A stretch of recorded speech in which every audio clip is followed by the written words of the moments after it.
Sejam bem-vindos à minha casa, meus irmãos, elevar o nosso pensamento a Deus, nosso Pai Criador, e agradecer a oportunidade de estarmos novamente reunidos para o estudo, rogando ao Mestre Jesus e aos bons amigos da espiritualidade se mantenham do nosso lado nos auxiliando, para que das leituras nós consigamos extrair mais entendimento, mais amplo, mais profundo, consigamos alcançar novas boas resoluções.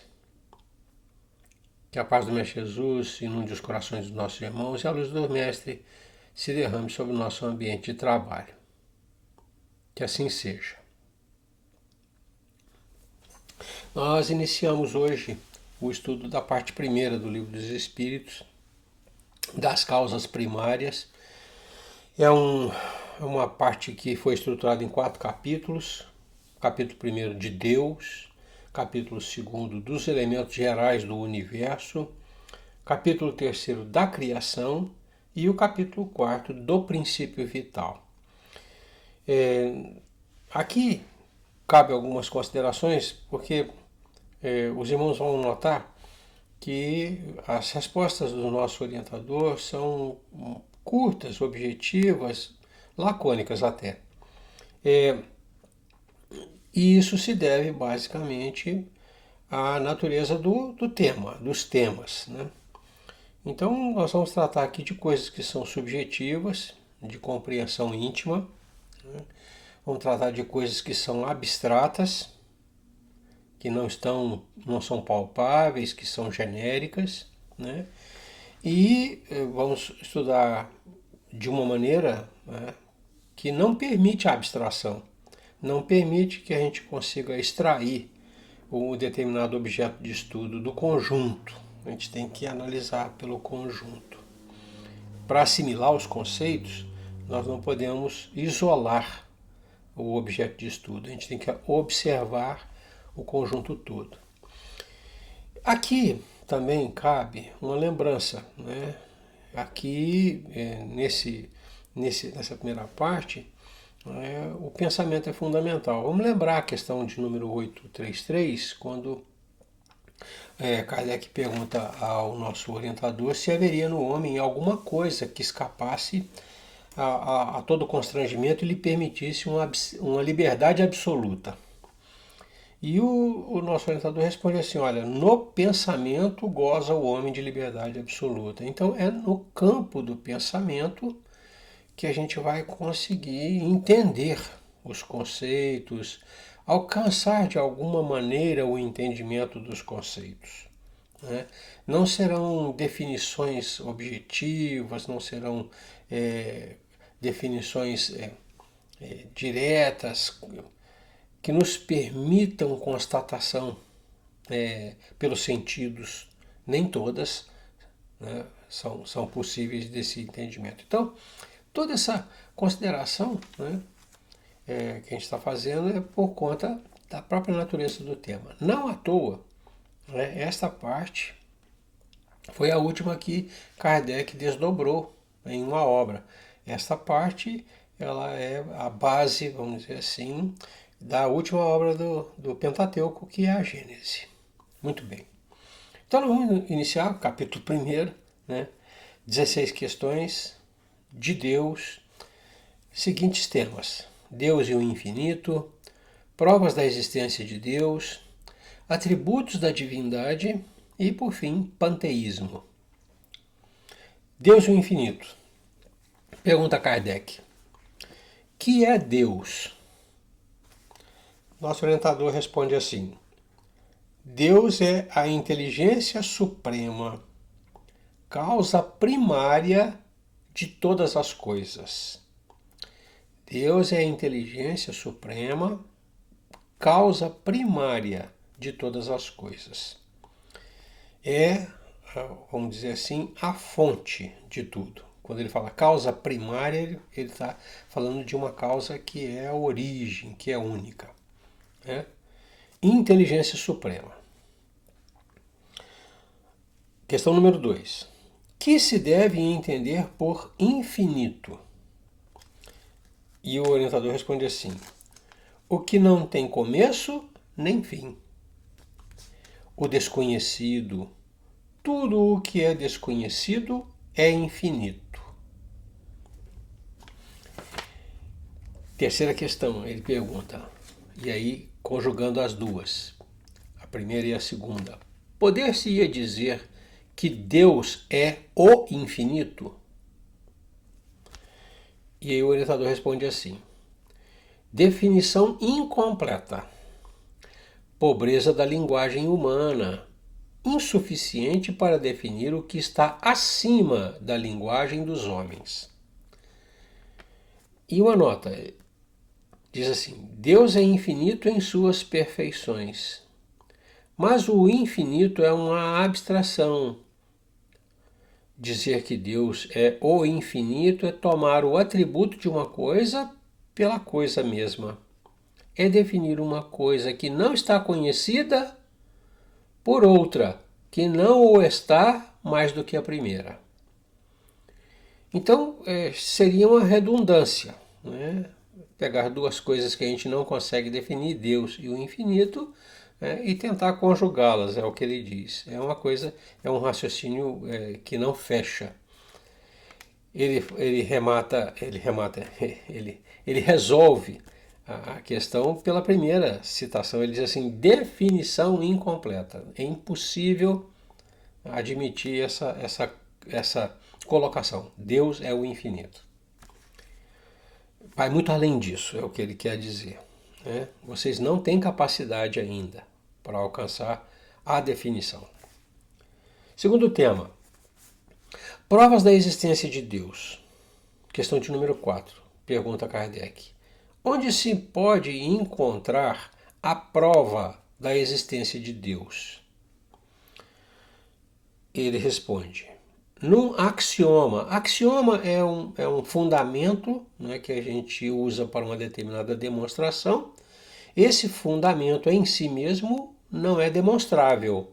Você não consegue demonstrar o fundamento. Você toma como base para a demonstração e não demonstra a base. É a base. Tá? Assim, é uma premissa necessariamente evidente e verdadeira. Premissa necessariamente evidente e verdadeira. Isso é um axioma. Então ele responde: num axioma que aplicais às vossas ciências, não há efeito sem causa. Procurai a causa de tudo o que não é obra do homem, e a vossa razão responderá. Para crer-se em Deus, segue-se a nota, para crer-se em Deus, basta-se lance olhar sobre as obras da criação. O universo existe, logo tem uma causa. Duvidar da existência de Deus é negar que todo efeito tem uma causa, e avançar e concluir que o nada pode fazer alguma coisa. Aqui nós temos a base de um raciocínio que é uma doutrina filosófica tida como deísmo. Deísmo, de Deus, deísmo. Né? E, por definição, o deísmo a razão é a única via capaz de nos assegurar a existência de Deus. Ou seja, nós só conseguimos capturar a existência de Deus, entender, compreender de alguma forma, né? Se usarmos a razão. O deísmo pretende enfrentar a questão da existência de Deus através da razão, em lugar dos elementos comuns das religiões teístas, teísmo, né? Tais como a revelação divina, os dogmas e a tradição. Para os deístas, a criação revela-se através da ciência e das leis da natureza. E tem uma citação do filósofo francês François-Marie Arouet, que é conhecido como Voltaire, que define muito bem essa linha de raciocínio. Dizia Voltaire: o mundo me intriga. Não posso imaginar que este relógio exista e não haja um relojoeiro. A resposta do nosso irmão vai nessa direção da filosofia deísta. Ele diz: olha, procura a causa de tudo que não é obra do homem, e a vossa razão lhe responderá que existe uma causa, né, que está além da sua percepção. 5. Que dedução se pode tirar do sentimento instintivo que todos os homens trazem em si da existência de Deus? Todos os homens trazem consigo esse sentimento de que existe um ser maior, né? E aí o nosso orientador responde assim: que dedução se pode tirar do sentimento instintivo? Ele diz: a de que Deus existe. Se é geral, né, a conclusão que se pode chegar é que efetivamente Deus existe. Pois, de onde lhes viria esse sentimento se não tivesse uma base? Se é generalizado, como é, né? De onde é que viria esse sentimento se não fosse da existência efetiva de Deus? É ainda uma consequência do princípio, não há efeito sem causa. Os irmãos devem estar notando que eu não faço muitos comentários, não há o que comentar, não tem como expandir as respostas do nosso irmão, né, nessa temática. O exercício da razão, né, e o uso do pensamento, alargando a nossa compreensão além das nossas sensações, é que nos permite alcançar as respostas do nosso irmão. Questão número 6. Ainda em provas da existência de Deus. Pergunta Kardec: o sentimento íntimo que temos da existência de Deus não poderia ser fruto da educação, resultado de ideias adquiridas?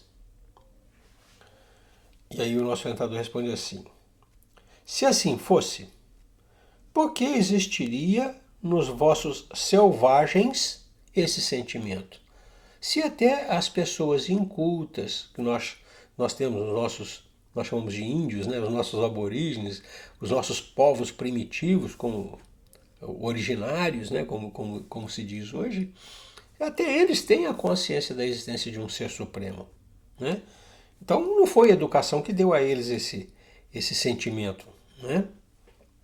E aí segue sua nota, ele diz assim: se o sentimento da existência de um ser supremo fosse tão somente produto de um ensino, não seria universal e não existiria senão nos que houvessem podido receber esse ensino, conforme se dá com as noções científicas. Só sabem determinados conceitos quem passou pela escola, por exemplo, né?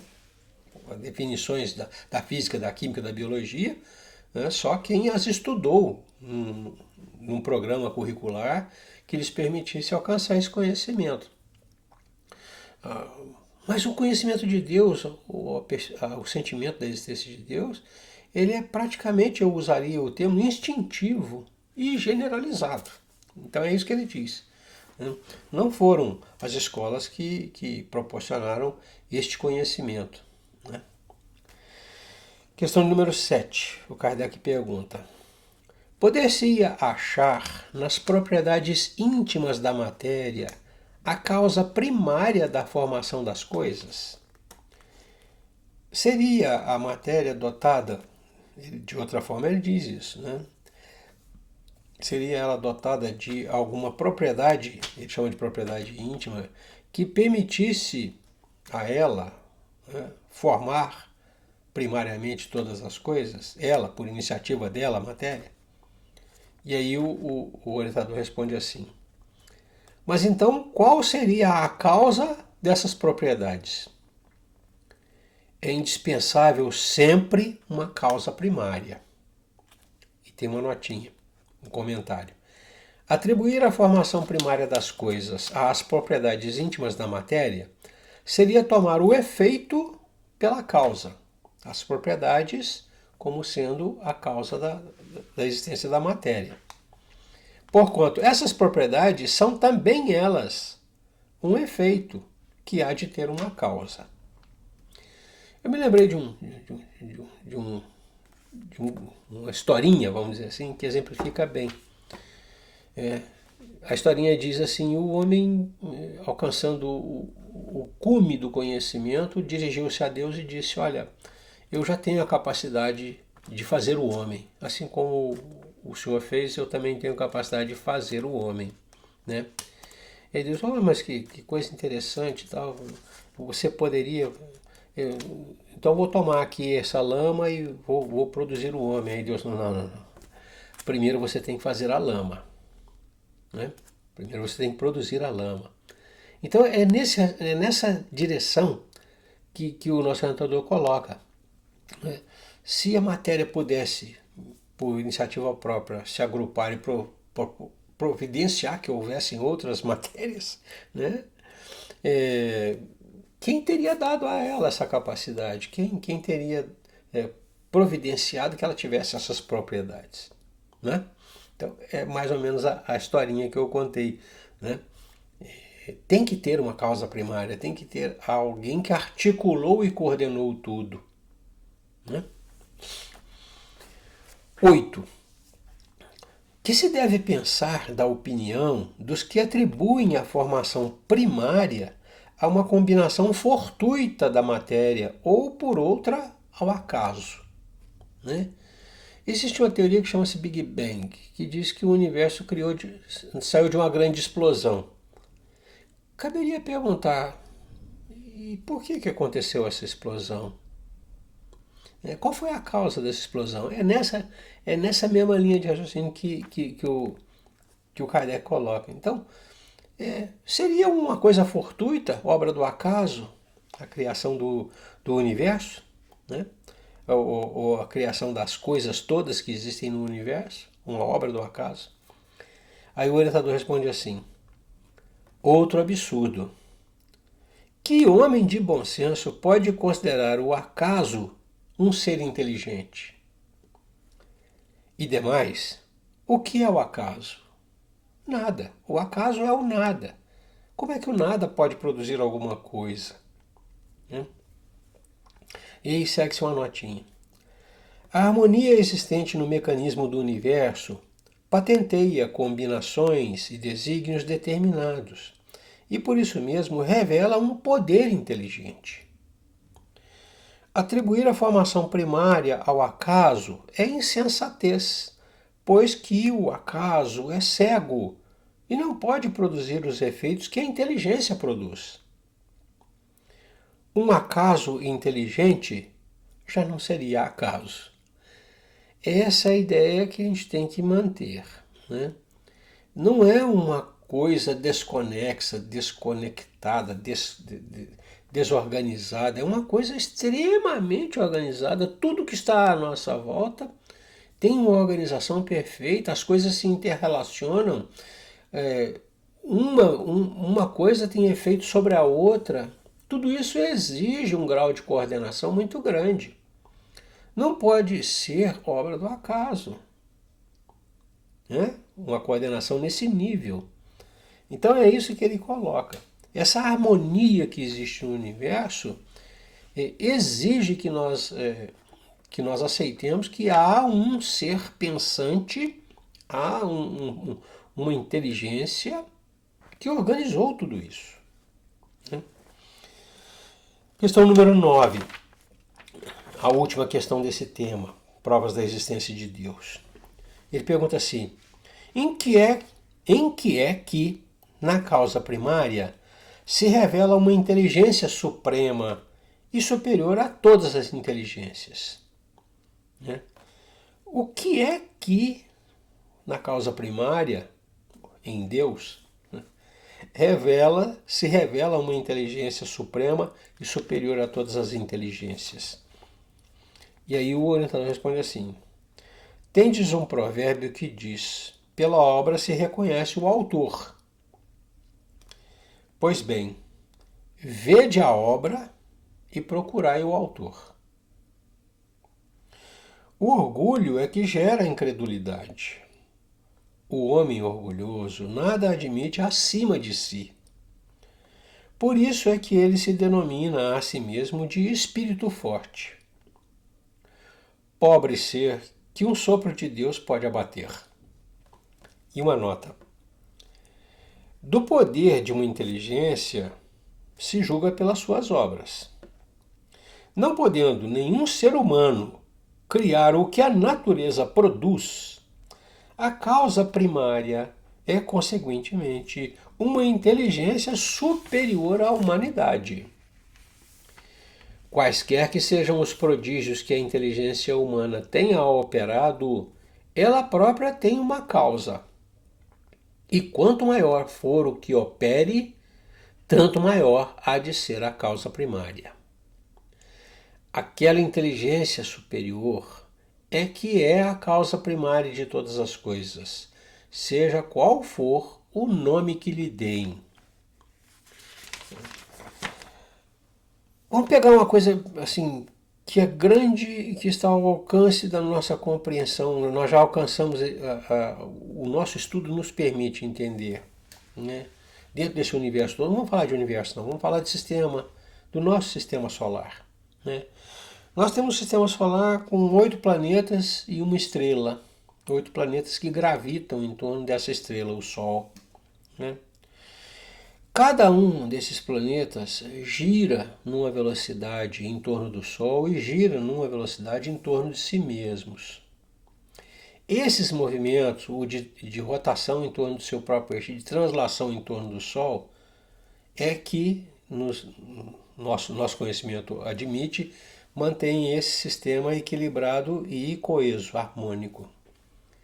Agora, imagina, a gente não consegue imaginar isso, mas uma coisa que a gente consegue ter um parâmetro. A gente anda de carro, sabe mais ou menos a velocidade em quilômetros por hora. Imagina todo esse sistema, 8 grandes massas que a gente não... É um peso enorme, vamos dizer, cada planeta, né? 8 grandes massas que gravitam, que giram em torno de uma estrela, que tem uma massa enorme, que tem é de um tamanho enorme, né? A velocidades que fogem da nossa compreensão. Quando a gente fala que um avião voa a 1000 km por hora, já fica forte entender. Mas, por exemplo, só como exemplo, né? Mercúrio, aquele planetinha que fica lá perto do Sol, mais próximo do Sol, ele gira em torno do Sol numa velocidade de 172.332 km por hora. 172.332 km por hora em torno do Sol. O ano lá tem 88 dias, né? E um dia lá é equivalente a 59 dias terrestres. Então, vamos citar outros. Netuno, que é o último, o mais longínquo do Sol. Ele gira em torno do Sol, né, translação, a uma velocidade de 19.620 km por hora. A translação, o movimento em torno do Sol, demora 164 anos terrestres. E um dia lá tem 16,11 horas. Tomando a Terra por base, né, a gente está falando de dias terrestres, né, a Terra gira em torno do Sol a uma velocidade de 1.660... velocidade em torno do Sol não. A velocidade de rotação da Terra, ela gira em torno do seu próprio eixo.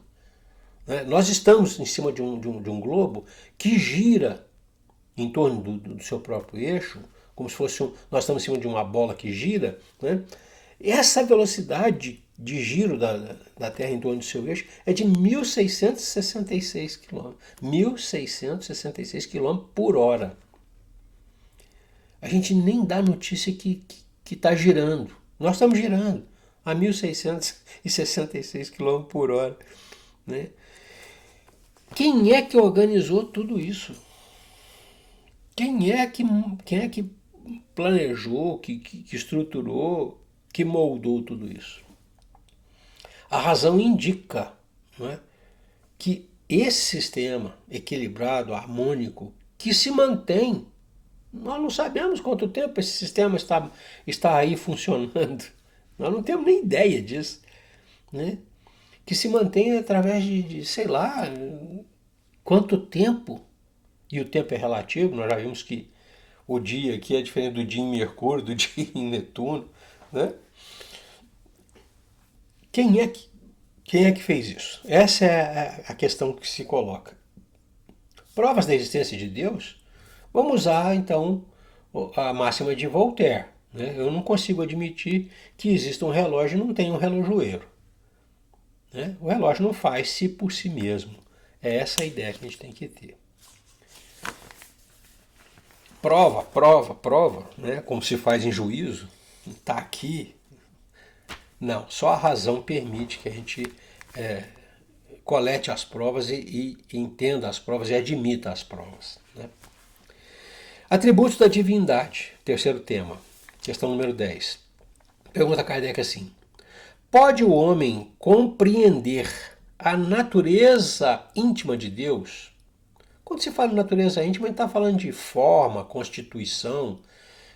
O homem pode compreender essa natureza íntima de Deus? Tem capacidade de assimilar definição, conceito, conhecimento que lhe permita entender isso? E aí o orientador responde assim: não. O homem não consegue entender. Falta-lhe para isso o sentido. Então, nós não conseguimos, né, compreender a natureza dessa inteligência suprema, dessa causa primária. 11. Será dado um dia ao homem compreender o mistério da divindade? E aí o nosso orientador responde: quando não mais tiver o espírito obscurecido pela matéria, quando pela sua perfeição se houver aproximado de Deus, ele o verá e compreenderá. E aí nos remete à questão que eu venho falando no Evangelho lá na casa, pelo menos há 3 sessões, né? Questão de número 115, em que o Kardec pergunta se Deus criou os espíritos, uns bons e outros maus, e ele responde: não, criou todos simples e ignorantes. Deu a cada um uma tarefa, né, para esclarecê-los, para instruí-los, para que eles aprendam, né, e que, através dessas tarefas, alcancem a perfeição pelo conhecimento da verdade e, ao fim e ao cabo, se aproximem de Deus. Então aqui ele responde basicamente a mesma coisa. Ele diz: olha, o homem só compreenderá o mistério de Deus, o mistério da divindade, quando ele for perfeito, quando pela sua perfeição se houver aproximado de Deus. Ele o verá e compreenderá. E aí, uma nota. A inferioridade das faculdades do homem não lhe permite compreender a natureza íntima de Deus. Na infância da humanidade, o homem o confunde muitas vezes com a criatura, confunde Deus com o homem, cujas imperfeições humanas, lhe atribui. Mas à medida que nele se desenvolve o senso moral, seu pensamento penetra melhor no âmago das coisas.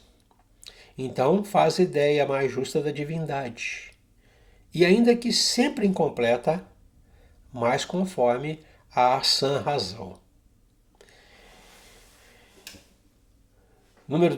Questão número 12.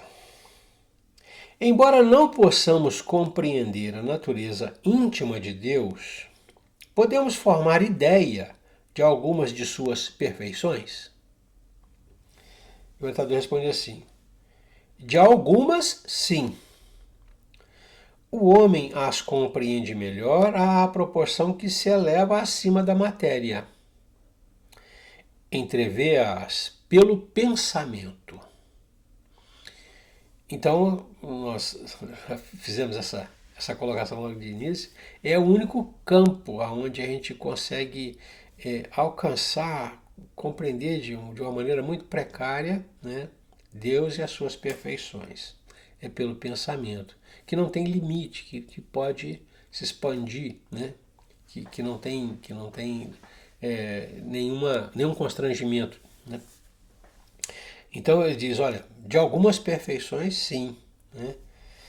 E vocês vão compreender melhor à medida que vão se elevando acima da matéria, saindo dos sentidos do corpo. Saindo dos sentidos do corpo. Saindo da necessidade de ver, ouvir, né? E ganhando essa liberdade que o pensamento permite. 13.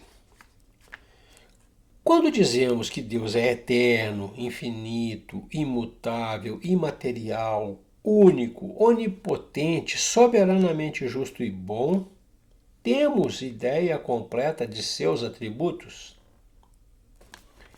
São esses os seus atributos? Só estes, né? E aí o orientador responde assim: do vosso ponto de vista, sim. Porque credes abranger tudo. Sabei, porém, que há coisas que estão acima da inteligência do homem mais inteligente, as quais a vossa linguagem restrita às vossas ideias e sensações não tem meios de exprimir.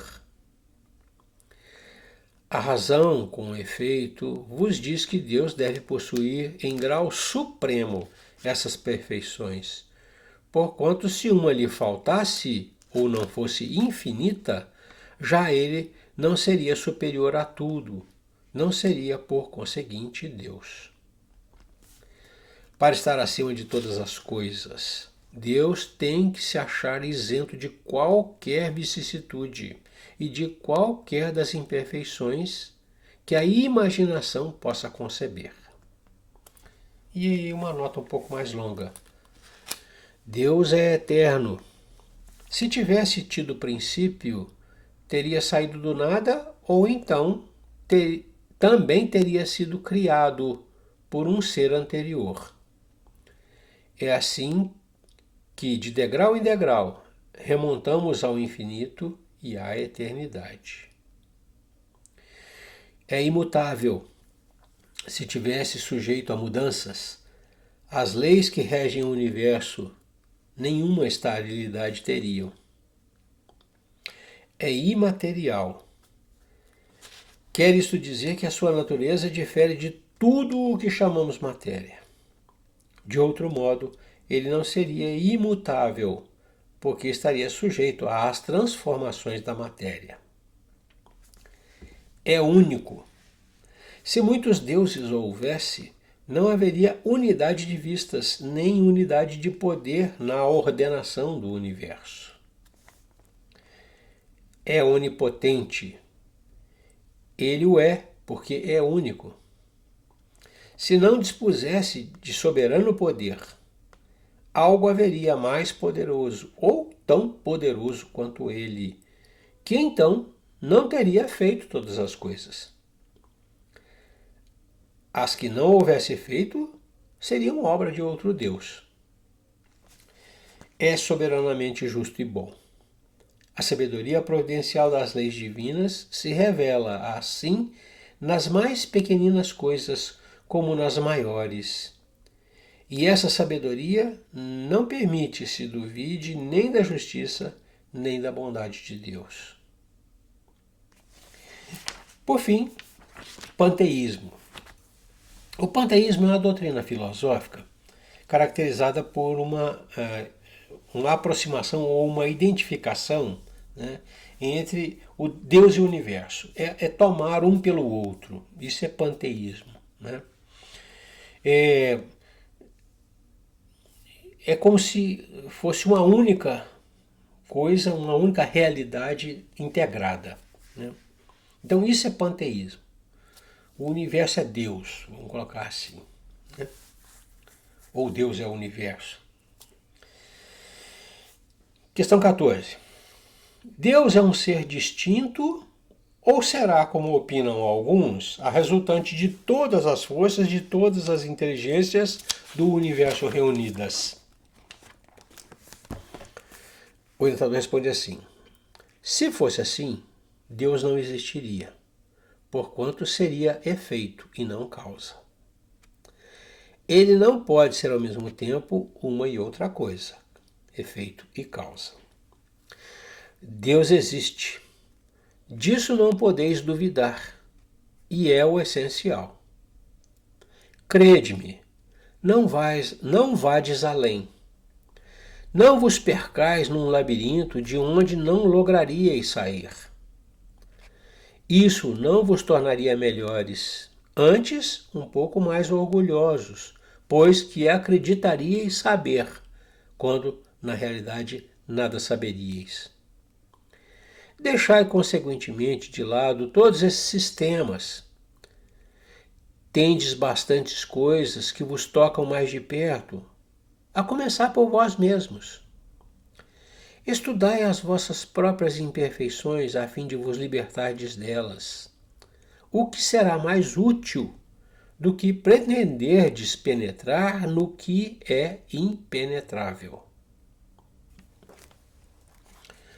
Não vou nem comentar, porque ela é suficiente por si mesma, né? Não fiquem criando chifre na cabeça de cavalo. Procura resolver os problemas que estão ao seu alcance. Vocês estão tentando dar um passo maior que a perna, tentando compreender o que não tem habilidade. É essa a colocação que ele faz. E essa criação de sistemas, o panteísmo não deixa de ser um sistema, né? Uma ordenação de ideias que tenta justificar o que está aí à nossa frente, né? A criação de sistemas, quando o conhecimento é muito pouco, está fadada a criar um sistema falho, um sistema limitado, um sistema que vai cair ali na frente, porque não está baseado suficientemente na verdade. Então, a simples observação não permite a gente o entendimento completo para elaborar um sistema, é isso que ele diz. E o panteísmo não deixa de ser isso, a tentativa de criar um sistema que explique Deus, né? E não dá, né? Ele já disse lá atrás, não dá, vocês não têm condição ainda. 15. Que se deve pensar da opinião segundo a qual todos os corpos da natureza, todos os seres, todos os globos do universo seriam partes da divindade e constituiriam em conjunto a própria divindade, ou por outra, que se deve pensar da doutrina panteísta? Responde nosso orientador. Não podendo fazer-se Deus, o homem quer ao menos ser uma parte de Deus. Bacana, né? O panteísmo nos colocaria como sendo um pedacinho de Deus, né? uma parte de Deus. E ele diz, olha, não podendo ser Deus, né? O homem se contenta em se colocar como uma parte dele.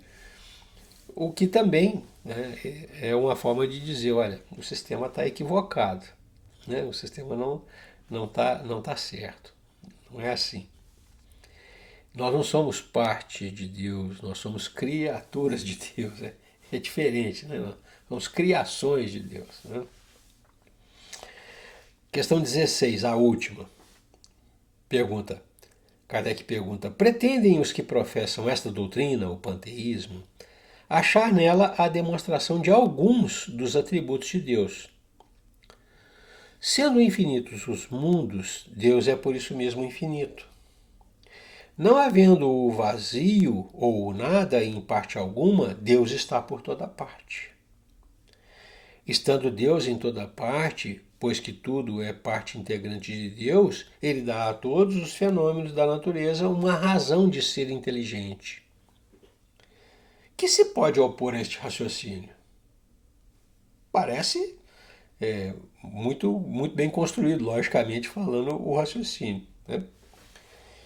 Aí o orientador responde assim, o que se pode opor a esse raciocínio? Ele diz, a razão. Refleti maduramente e não vos será difícil reconhecer-lhe o absurdo. E aí segue-se uma nota um pouquinho mais longa. Esta doutrina faz de Deus um ser material, que, embora dotado de suprema inteligência, seria em ponto grande, em grande dimensão, o que somos em ponto pequeno. Ora, transformando-se a matéria incessantemente, Deus, se fosse assim, nenhuma estabilidade teria. Achar-se-ia sujeito a todas as vicissitudes, mesmo a todas as necessidades da humanidade. Faltar-lhe-ia um dos atributos essenciais da divindade, a imutabilidade. Não se podem aliar as propriedades da matéria à ideia de Deus, sem que ele fique rebaixado ante a nossa compreensão. E não haverá sutilezas de sofismas, teorias equivocadas, sofismas, que cheguem a resolver o problema da sua natureza íntima. Não sabemos tudo o que ele é, mas sabemos o que ele não pode deixar de ser. E o sistema de que tratamos está em contradição com as suas mais essenciais propriedades. Ele, o sistema panteísta, confunde o Criador com a criatura, exatamente como o faria quem pretendesse que engenhosa máquina fosse parte integrante do mecânico que a imaginou. A inteligência de Deus se revela em suas obras, como a de um pintor no seu quadro. Mas as obras de Deus não são o próprio Deus, como o quadro não é o pintor que o concebeu e executou. Então, ele rebate a colocação que parece, a princípio, uma coisa razoavelmente explicada, aceitável, né? Ele diz, olha, você está tomando uma coisa pela outra, né? Você está tomando o Criador pela criatura. Você está confundindo as coisas, são coisas separadas, né? Então, o panteísmo em si, que parece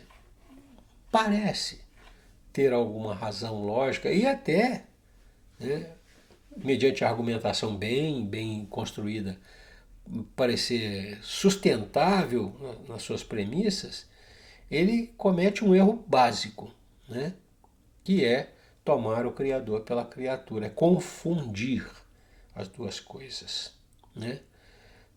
O homem ser uma parte de Deus é uma confusão que coloca a doutrina por terra. O homem é uma construção de Deus, é diferente, né? Não uma parte, é uma obra. Ele coloca o mecânico, ele coloca o pintor para explicar que não dá para você confundir o carro com o mecânico nem o quadro com o pintor, né? Um é o executante da obra, o outro é a obra, é o produto, né? Então, eu acho que para um assunto tão delicado, tão subjetivo, né, ele coloca ideias que são, assim, palatáveis, né? A gente consegue digerir, a gente consegue assimilar, né? E ter uma compreensão. Não há definição, né, como a gente tem no nosso campo de estudo natural aqui, dentro das nossas ciências, né? E buscar isso nessa temática é um contrassenso, porque nossa compreensão, o nosso entendimento, o nosso conhecimento não alcança isso, né? Então, Deus, né, o infinito, né, as características, né, só podem ser concebidas, né, por esse exercício de razão e pensamento que nós fizemos e que o nosso irmão nos conduziu aqui pelas respostas que deu às questões de Kardec. Encerrado esse primeiro capítulo, né, nós vamos também encerrando essa primeira leitura, 44 minutos, renovando a Deus o agradecimento pela oportunidade de nos determos por esses 40 minutos, na leitura sadia, na tentativa de alargar o nosso conhecimento, nosso entendimento, buscar mais compreensão da verdade. Agradecidos também ao Mestre Jesus e aos bons amigos pela companhia e pelas luzes que deitaram sobre nós. Rogando ao Mestre se mantenha do nosso lado, nos auxiliando para que nós consigamos ter clareza em identificar objetivos e caminhos, e que o Mestre nos infunda muita força moral, para que a gente tenha coragem de agir conforme a lei de Deus. Paz e luz é o que eu desejo aos meus irmãos. Deus os abençoe. Até a próxima.